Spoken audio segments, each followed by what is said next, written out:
Indian talent సత్తా ఏంటో ప్రపంచానికి తెలిసొచ్చింది. అమెరికా టెక్ ఇండస్ట్రీని ఇండియా శాసిస్తోంది. సత్య నాదెల్లా, సుందర్ పిచాయ్తో పాటు ఇండియాకు చెందిన పలువురు టెక్ దిగ్గజాలు ప్రస్తుతం అమెరికా ఐటీ ఇండస్ట్రీని శాసిస్తున్నారు. ఒకవేళ వీరిద్దరు తప్పుకున్నా రెండవ తరం సీఈఓలుగా లెక్కలేనంత మంది క్యూలో ఉన్నారు. ప్రస్తుతం సిలికాన్ వ్యాలీ టెక్ కంపెనీల్లో పనిచేస్తున్న వారిలో 3వ వంతు మంది ఇండియన్స్ అంటే నమ్మగలరా? వీరంతా కలిసి అమెరికా ప్రభుత్వానికి సుమారు $300 బిలియన్ పన్నులు చెల్లిస్తున్నారు. భారతీయ కరెన్సీ ప్రకారం చూస్తే సుమారు 25 లక్షల కోట్లుగా చెప్పుకోవచ్చు. అందుకే అమెరికాలో ఇండియన్స్ ఆర్ ఫ్లయింగ్ హై అంటున్నారు. మరి అమెరికాలో ఇండియన్స్ హవా ఎలా ఉందో ఓ లుక్కేద్దామా?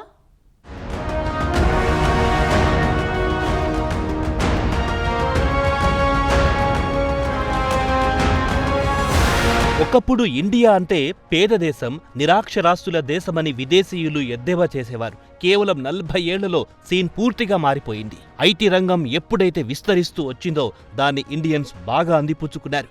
ప్రపంచానికి ఇండియా అంటే ఏంటో సత్తా చూపించారు. ప్రస్తుతం అమెరికాలోని టాప్ కంపెనీలకు మన ఇండియన్స్లు సీఈఓలుగా ఉన్నారంటే అది ప్రతి భారతీయుడికి గర్వకారణమే కదా. ప్రపంచంలోని టాప్ ఐటీ కంపెనీలు గూగుల్, మైక్రోసాఫ్ట్ సీఈఓలు మన భారతీయులే కదా. సుందర్ పిచాయ్, సత్య నాదెళ్ల గురించి యావత్ ప్రపంచానికి తెలిసిందే. వీరిద్దరే కాకుండా సుమారు 100 కంటే ఎక్కువ మంది ఇండియన్స్ రాటుదేరిన వారు సీఈఓలుగా బాధ్యతలు స్వీకరించడానికి సిద్ధంగా ఉన్నారు.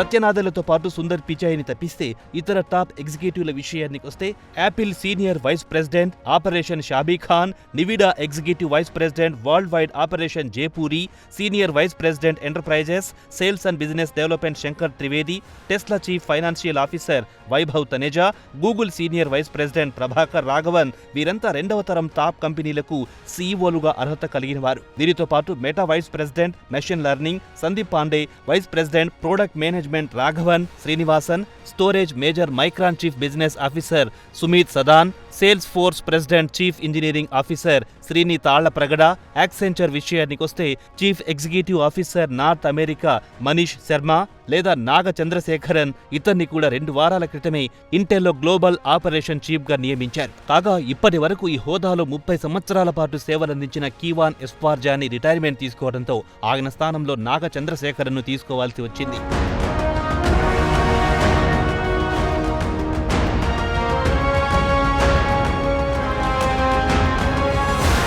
Not for profit Indiaspora, BCG కలిసి రూపొందించిన నివేదికలో ఈ వివరాలు వెల్లడించారు. ప్రస్తుతం సిలికాన్ వ్యాలీలో పనిచేస్తున్న ఉద్యోగుల్లో 3వ వంతు భారతీయ సంతతికి చెందిన వారే. ఫార్చ్యూన్ 500 కంపెనీల్లో ఇండియాకు చెందిన 16 మంది సీఈఓలు పనిచేస్తున్నారు. వీరి కింద సుమారు 27 లక్షల మంది అమెరికన్లు పనిచేస్తున్నారు. సుమారు $1 ట్రిలియన్ రెవెన్యూను సంపాదిస్తున్నారు. భారతీయ కరెన్సీ ప్రకారం చూస్తే సుమారు 85 లక్షల కోట్ల రెవెన్యూ అమెరికాకు అందిస్తున్నారని చెప్పొచ్చు. తాజాగా ఇండియా స్పోరాస్ నివేదికను బట్టి చూస్తే ప్రపంచవ్యాప్తంగా సుమారు 115 మంది భారతీయ సంతతికి చెందిన వారు ప్రపంచవ్యాప్తంగా అతిపెద్ద కంపెనీలను నడుపుతున్నారని Indiaspora forum executive director Sanjeev Joshipura చెప్పారు. అమెరికాతో పాటు ప్రపంచంలోని ఇతర దేశాల్లో కూడా chief technology officer, chief data officer, chief information security officer, chief information officer హోదాలో పనిచేస్తున్నారు. ప్రతి 5 లేదా 6 అతిపెద్ద కంపెనీకి ఇండియాకు చెందిన సీఈఓ ఉన్నారంటే నమ్మగలరా? కానీ ఇది పచ్చి నిజం.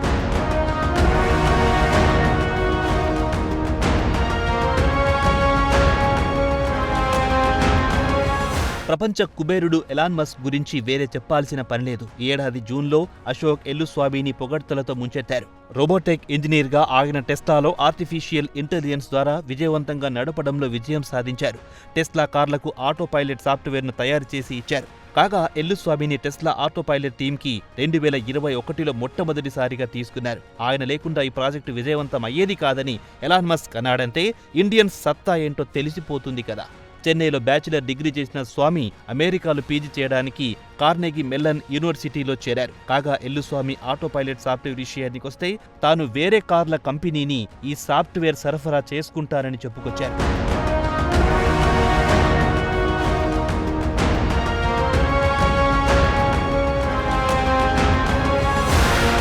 ఇక అమెరికా జనాభాలో భారతీయుల వాటా 1.5% మాత్రమే. అయితే అమెరికాకు వీరంతా కలిసి $300 బిలియన్ అంటే సుమారు 25 లక్షల కోట్లు పన్నులు కడుతున్నారు. యావత్ దేశం కట్టే పన్నుల్లో భారతీయుల వాటా 6% వరకు ఉంటోంది. భారతీయులు కేవలం అతిపెద్ద మేజర్ కార్పొరేషన్లనే కాకుండా అమెరికా ఆర్థిక వ్యవస్థకు వెన్నుదన్నుగా నిలుస్తున్నారు. అలాగే సాఫ్ట్వేర్ కంపెనీల్లో కూడా హవా నడుస్తోంది. అమెరికాలో ఈ ఏడాది 648 యూనికార్న్ కంపెనీలు పనిచేస్తుంటే ఇక్కడ యూనికార్న్ అంటే $1 బిలియన్ రెవెన్యూ దాటిన కంపెనీలని అర్థం.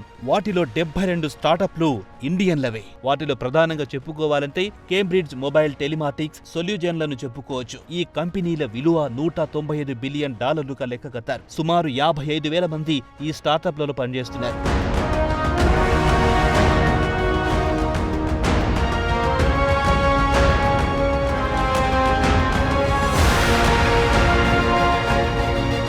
అమెరికాలో పాత జోక్ ఏంటంటే నువ్వు ఇండియా వాడివైతే అమెరికాలో సీఈఓ కాలేడు అనేది. ప్రస్తుతం అది కాస్త రివర్స్ అయ్యింది.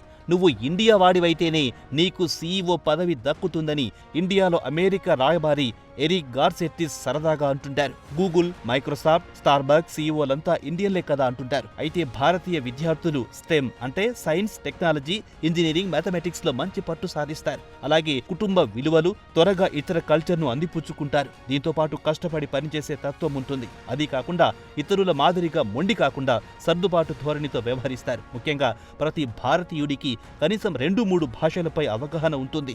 ఇంగ్లీష్లో మంచి పట్టు సాధించడం వల్ల ప్రస్తుతం అమెరికాలో భారతీయుల హవా నడుస్తోంది.